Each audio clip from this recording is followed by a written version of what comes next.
Hello and welcome back to Digital Assets Daily. Good morning, good afternoon, or good evening, wherever you are in your corner of the world. I was given an article in private in regards to the storm we are facing at the moment, and I did not notice the date, even though it's only a few months ago. I immediately caught the article and I shared it on Twitter.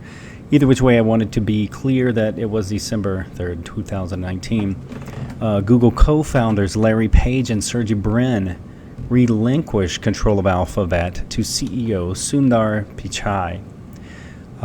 Alphabet is the main company, the parent company to Google, just to be clear on that. I'm going to go into the article a little bit as I had not heard anything about that, and a lot of things make more sense as I have now seen Sundar Pichai basically in everything now regards to Google. Okay, going into the article, Google co-founders Larry Page and Sergey Brin, who have mostly stayed out of the spotlight since restructuring their company 4 years ago, are relinquishing control of parent company Alphabet to current Google CEO Sundar Pichai. The duo announced today in a joint letter published to Google's public blog. The two men will remain employees of Alphabet and retain their seats on the board, but they will no longer oversee the company's sprawling, almost trillion-dollar empire they created while at Stanford University more than 20 years ago. Google also is an early investor in the startups of Stellar and in Ripple, just to be clear, so you are aware of your investment. And Google does not do anything that is not going to be very successful. And as we stated here, it is a $1 trillion empire. And again, if Google can believe in Stellar and Google can believe in Ripple, you know that they are going to be very successful. And again, I will remind those who are unaware, they are not competition. They are focused on different lanes, as Ripple, which is their currency, XRP, is focused on the enterprise, the wholesale, and the institutions like derivatives and the major corporations, etc., etc. Yes, other people can do other things and items on their interledger, etc., but that is their focus, just as Stellar is going after more of the peer-to-peer and retail. In the financial and banking industry, you have two major directions. Wholesale, which I consider to be more of the large volume, higher dollar amount, and retail, which is you and I, me sending you some currency, you sending me currency, and that is the peer-to-peer. Just to be clear, because there are a lot of new people in the space, again, this show has been designed for investors, by investors, to keep current information going and focused on different lanes, again, than other content providers, as we tend to discuss different items from a different perspective. But now we are going to spend a little bit more time, the best that we can, to help the new investors who are coming in. And again, if this is something that you are aware of as an investor, the new investors are not, because remember, we're in the top 1% to 2% of the planet, where the other 99 to 98% have absolutely no clue of what you now know today. All right, back into the article. With Alphabet now well established and Google and the other bets operating effectively as independent companies, it's the natural time to simplify our management structure. We've never been ones to hold on management roles when we think there's a better way to run the company. And Alphabet and Google no longer need two CEOs and a president going forward. Sundar will be the CEO of both Google and Alphabet, Page and Brin wrote. And he will be the executive responsible and accountable for leading Google and managing Alphabet's investment in our portfolio of other bets. We are deeply committed to Google and Alphabet for the long term and will remain actively involved as board members, shareholders, and co-founders. In addition, we plan to continue talking with Sundar regularly, especially on topics we're passionate about. And in the highlighted over here, it says we've never been ones to hold on to management roles when we think there's a better way to run the company, reiterating what they had previously stated above. In an email sent to employees and later published alongside Page and Bren's letter, Pichai had stressed that the change will have little to no impact on how Google operates on a day-to-day basis. I want to be clear that this transition won't affect the Alphabet structure or the work we do day to day. I will continue to be very focused on Google and the deep work we're doing to push the boundaries of computing and build a more helpful Google for everyone, Pichai wrote. At the same time, I'm excited about Alphabet and its long-term focus on tackling big challenges through technology. And I will say, I have noticed that as of 2020, shortly after this had happened, it seems that the algorithms have become a little bit more accurate in your search, being able to find a little closer to what you're looking for, as previously they had kind of gone astray, so to speak. When you type something in, it pulls up articles that you have no idea. Back into the article, the news, while it sounds like a shocking development for the course of Google's future, is not surprising to those who have followed Page and Brent's careers since 2015. The duo have rarely made public appearances, spoken on investor calls, or shown their faces at product launches or the company's annual I/O developer conference. Brent, who once hosted a live skydiving demo of the now defunct Google Glass at I/O, was often a showy futurism-loving face of the company's more experimental efforts, while Page, the acting CEO of Google until Pichai took over, was the overall executive face. Both effectively disappeared from public view, however, after the company was restructured.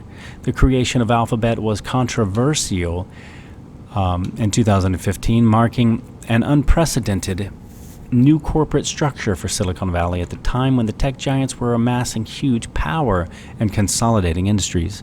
Alphabet was designed to split Google into its main business, which includes its search engine and nearly a dozen other massive products, and the other disparate arms of the company, like its X Lab, formerly the Moonshot Factory Google X, and now its self-driving unit Waymo.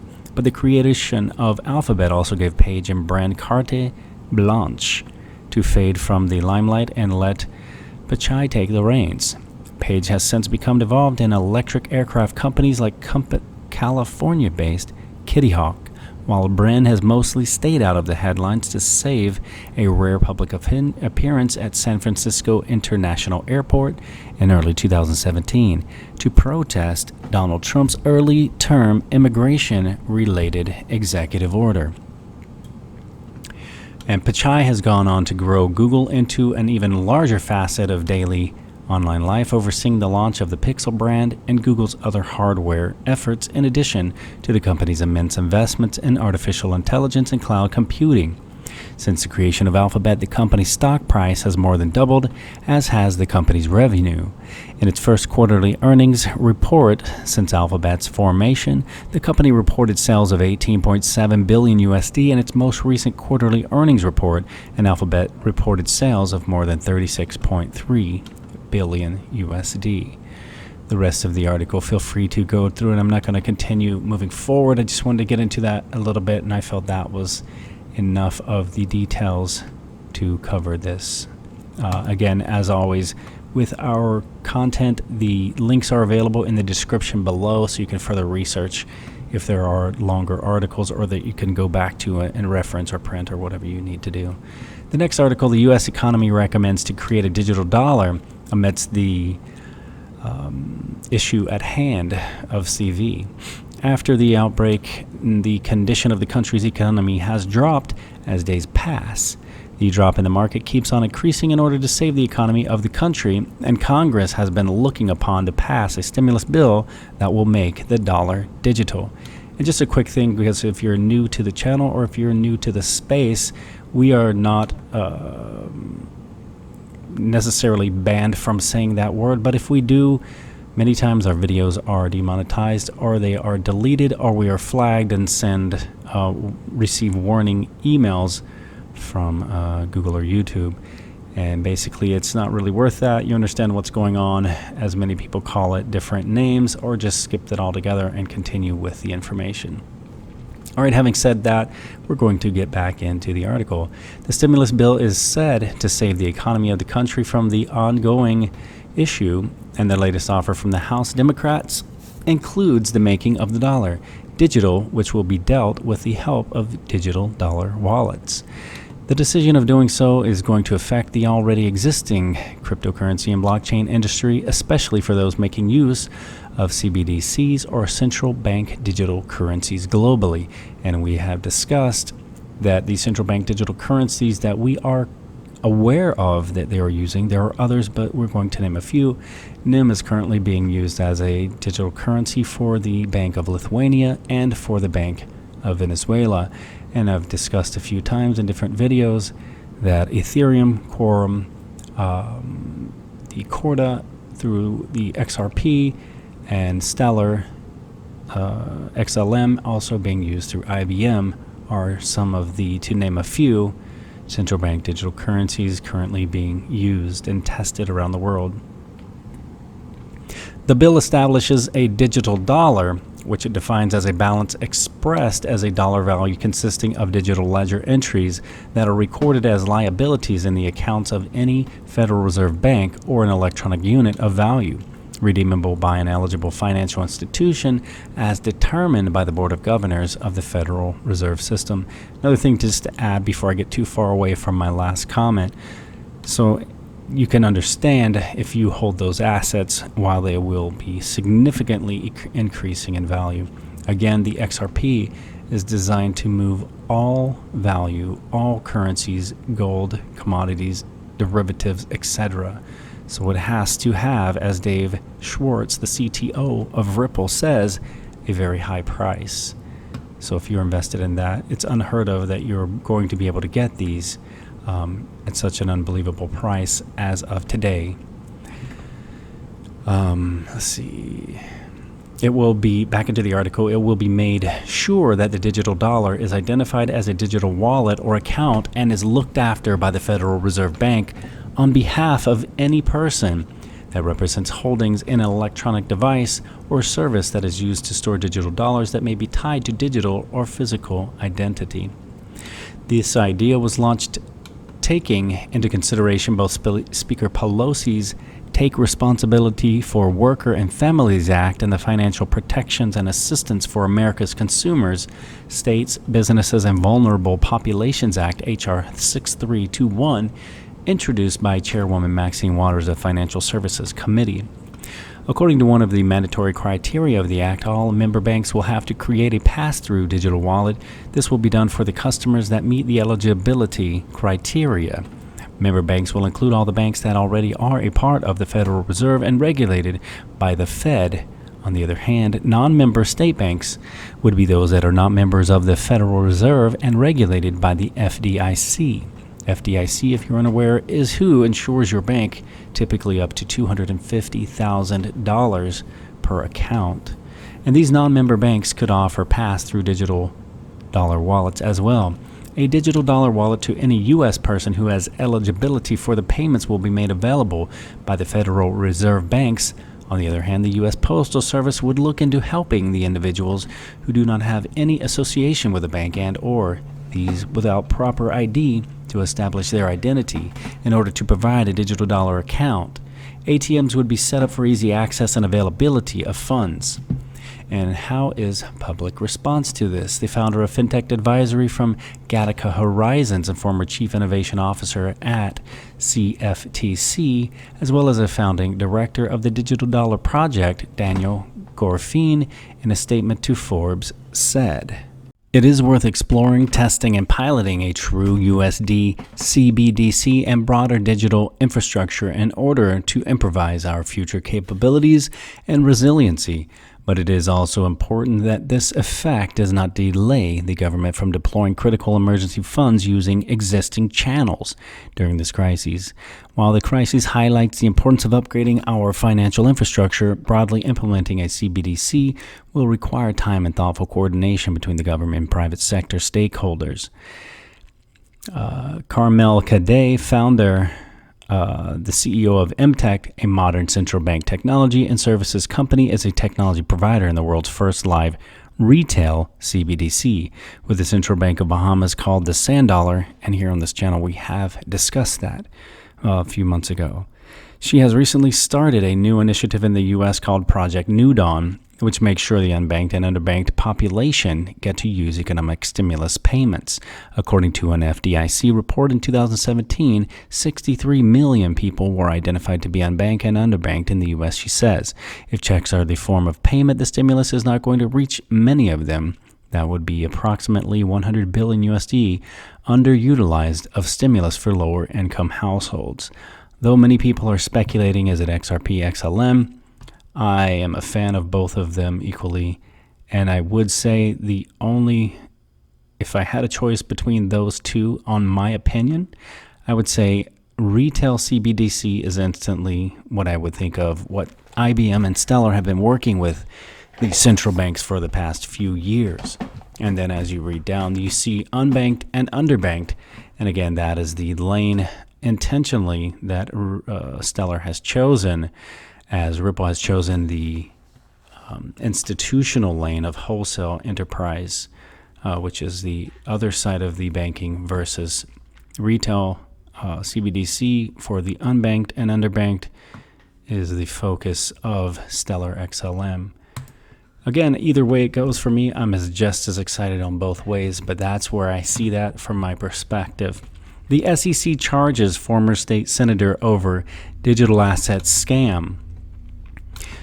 And just to be clear before I go into this article, I do believe that XRP will be used as a CBDC, but on the wholesale aspect, not the retail.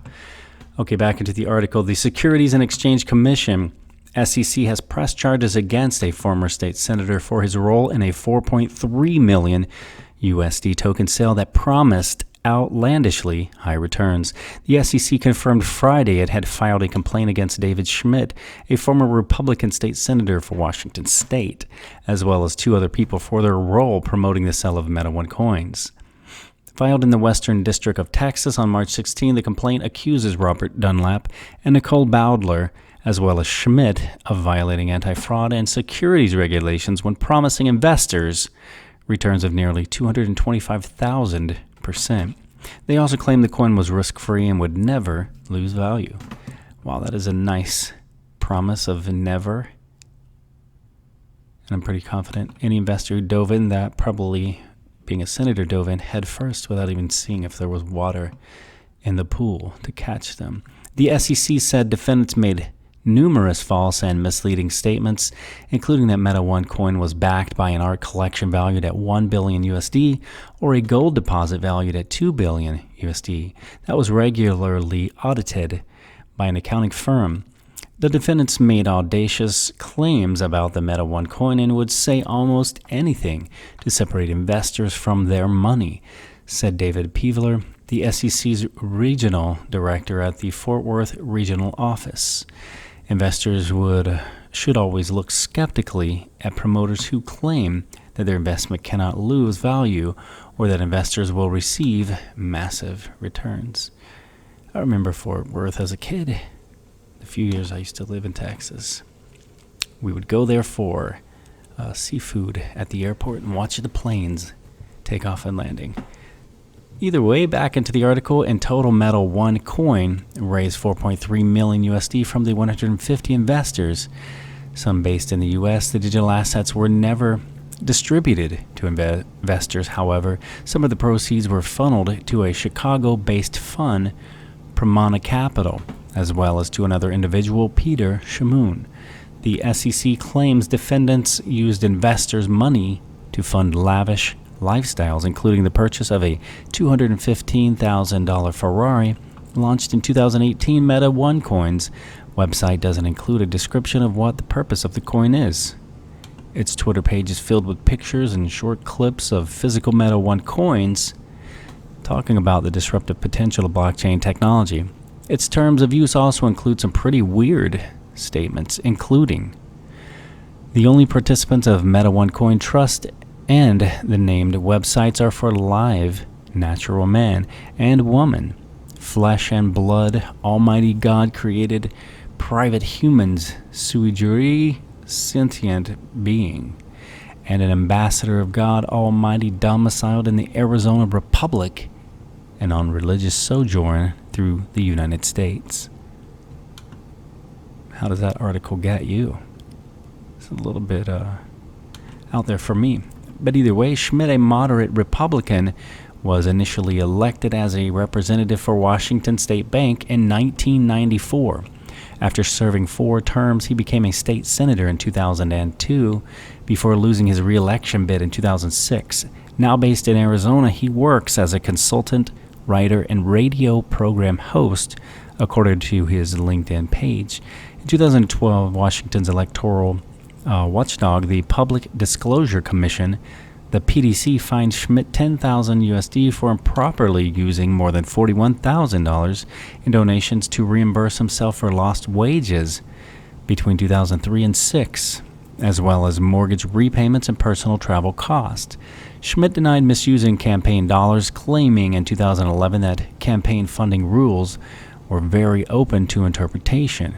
Schmidt could not be reached for comment on the SEC complaint. The SEC is seeking civil penalties and permanent injunctions against Schmidt and the other 2 defendants, as well as for investors to be refunded, and the regulator also wants Pramana Capital and Shamoon to hand over any funds received from the Metaone Coin trust sale. CoinDesk reached out to both Metaone Coin Trust and Pramana Capital for comment, but had not received a response by press time.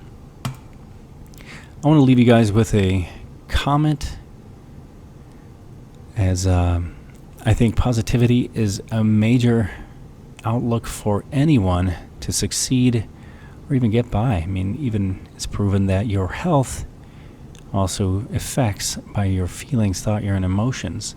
So let's get into that with look for something positive in each day, even if some days you have to look a little harder.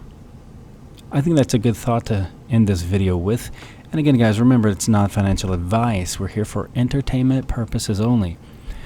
Thank you for your support. I love each and every one of you guys, and we'll catch you in the next one.